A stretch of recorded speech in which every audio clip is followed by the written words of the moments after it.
Alrighty guys, we're here at Gigi's Fabric Shop. Oh, welcome in! It's Goki here from Gigi's Fabric Shop and home of Juki Junkies. We are at the new store today, so we figured we would just give you a little sneak peek. It's not quite finished yet, but we wanted to do a video today on the Juki TL, so we just wanted to show you where we're at. This is our classroom area. We're going to be talking about the TL18, so stay tuned, you guys. We're going to talk about presser foot pressure, Microlifter, and we're gonna sew through a variety of fabrics. All right, you guys, so let's jump into presser foot pressure first, because that's something that's universal on all the Juki TL models. So presser foot pressure is gonna be located right here at this little window. Okay, it's controlled by this dial that's right on the top of the head of the machine. Also notice that this head is nice and shaved, so you have great visibility when you're sewing. But this little window right here is how you control your presser foot pressure. So mine's really high up right now. In instances when you would put it this high, you would do this for free motion quilting. You would put it up when you're using your walking foot or when you're going through a lot of bulk.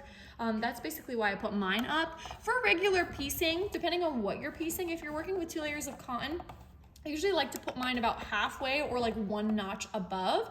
If you're piecing denim or cotton canvas or something a little bit thicker like that, or even machine binding, I like to put it like right about there. All right, now instances where you would want to put this more down, like all the way over here, this means you're applying more pressure. It's getting skinnier, meaning less pressure. Thicker means more pressure. So in instances when I would want to put more pressure would be like working with silk or organza or something very, very fine, which is cool to know because this machine is very versatile, so it can handle the light to the heavy. But for the sake of this video, I'm gonna put it right about here, and if I have to adjust it, I will show you when I go through those layers. All right, so next up on the Juki TL18 QVP, something that's very exclusive to this model in particular, and this model only, is the Microlifter. So the Microlifter is located on the top right-hand side, right next to your bobbin winder. So right now I have it just unscrewed a little bit, but when you take it out of the box, it's gonna look just like this, all right? So when you wanna engage it, you just unscrew it. It's gonna get a little bit tougher, okay? And there's layers you'll see here. So it gets a little tougher once you start getting to the red marker, but there's 3 layers there, okay, how much you can control it. And then the red means that's the cap I can go. I cannot unscrew it anymore. You will mess the machine up if you do so. So right now our presser foot lift is down. So as you can see, it's down and it's not touching anything at all. So I can freely put fabric down here and it just goes through. When I put it down, obviously it'll apply like when I start sewing through the bulk, it'll apply that pressure. That's what the Microlifter is for. So watch the difference when I have it all the way down, okay? Watch this. Have it all the way down. Okay, it's not engaged at all. I go to put this under, no budge. It is now making contact with those bottom feed dogs, and that's gonna be, you know, practical when you're working with just most of your projects. But now if you're doing vinyl or if you're working on lots of layers of canvas, like I sewed through, I think this was like 16 or 18 layers of cotton canvas, and then I sewed through like 12 layers of regular cotton. I put my Microlifter up, of course. I put my Microlifter up all the way to the red, and then I relieved the presser foot pressure by putting it up to that very top second dial that I did in the beginning of the video, and it fed through like butter. Now, obviously, you're not gonna be sewing through something like this all the time, but this is just to show you that you can customize these settings to go through those heavy bulks and seams like in purses or garments or jeans or something like that. So it's a lot easier to get over those layers. All right, so here I have just a little sliver of this beautiful blue vinyl. It's soft on the inside, has a pretty good weight to it here. You can see 2 layers. So I don't feel like I'm gonna need to play with my Microlifter just yet. If I was doing 4 layers like on a strap, then yes, I would probably put my Microlifter up just because I feel like I don't want that extra pressure. I want my clearance to be bigger. So that would be helpful in this instance. But if I was just doing 2 layers or even a couple layers of cotton here, I might not feel the need to do that.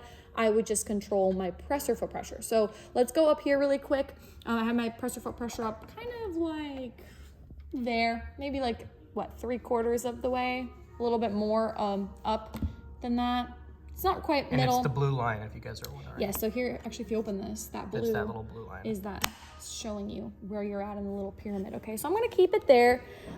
Be mindful, right now I have the Hinged zipper foot, which is optional on our website. We'll actually link it down below for you. This accessory gives you 1/8 of an inch when you follow the right side of the foot. This does not come with the machine. This is a totally optional accessory. That's what I'm sewing with today. Just be mindful that when you are doing bulky layers, that you aren't using this foot all the time because it's not applying a lot of pressure and you might struggle. So let's sew over these layers really quick.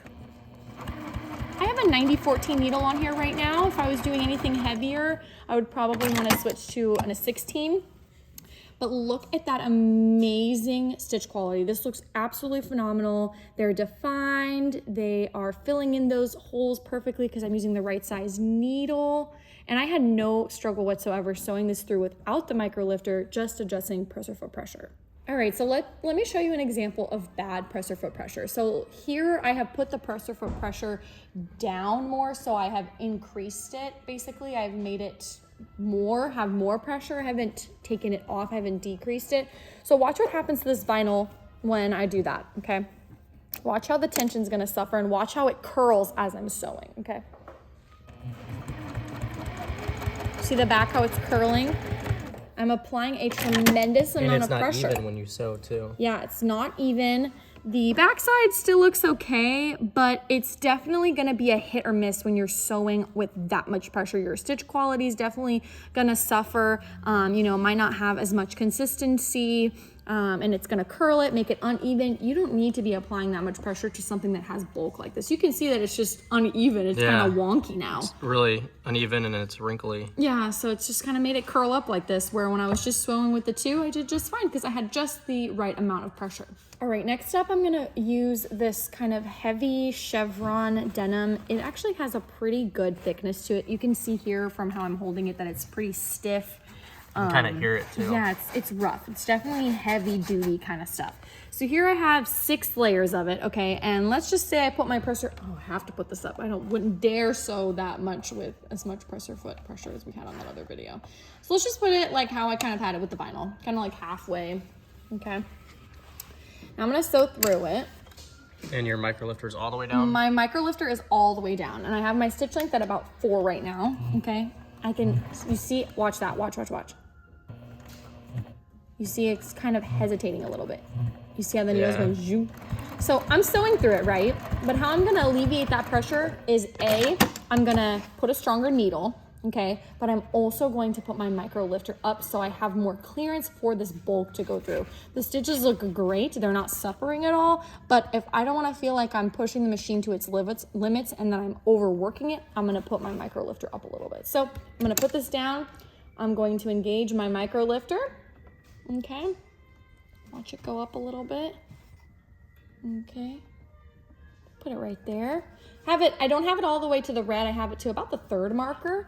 So it's gonna help me sew through much easier. Definitely glides through it a little better. Yeah, I could hear the machine responding better to it as well. So stitches still look great, but I don't feel like I'm battling the machine.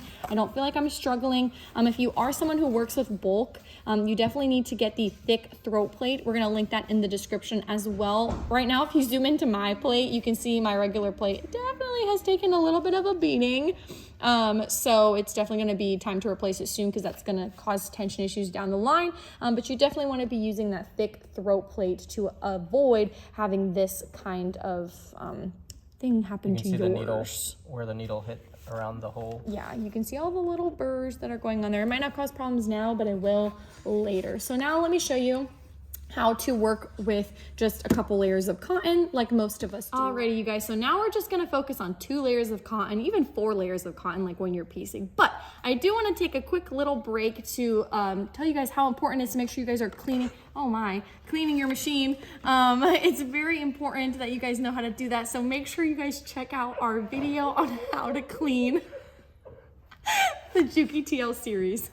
Alrighty. Alrighty, so now that our machine is clean, let's jump into how to work with just like 2 or 4 layers of cotton. So when you're just piecing, like, you know, working with regular cottons, working with 2 or 4 layers at a time, you definitely want to make sure you're not having too little presser foot pressure, because it is a thinner amount of fabric. You want to make sure you have that consistency that the machine is feeding it through and giving you beautiful stitch quality. So at that point, you could easily put it about halfway, like there, or you could even take it to the notch above, whatever you're kind of happiest with. But I like to usually keep mine like right there, right at about halfway, just a notch above. So let's say I just have these 2 layers of cotton here, okay? I'm gonna put my stitch length down because I'm never gonna work with the 4 on 2 layers of cotton, and put about, let's say like 2.75 or so. And here we go, let's sew away. Looks great. I don't feel the machine struggling. I'm not getting any bunching. I have beautiful, consistent stitches all the way through and on the back side. And I'm working with 2 colors here, so that is great that nothing is poking through. So you can do this when working with 2 layers of cotton, 3, 4, whatever it is that you're working with. Just make sure you're not putting too little presser foot pressure and that you're not applying too much like we did on that vinyl. Alrighty guys, thank you for tuning in and watching this video on the TL18. If you guys have any more questions or concerns, you can always contact us via phone at 813-376-5015 or our storefront, which is Gigi's Fabric Shop at 813-661-9000, or you can send us an email. We are here to help you with your Juki sewing machine needs.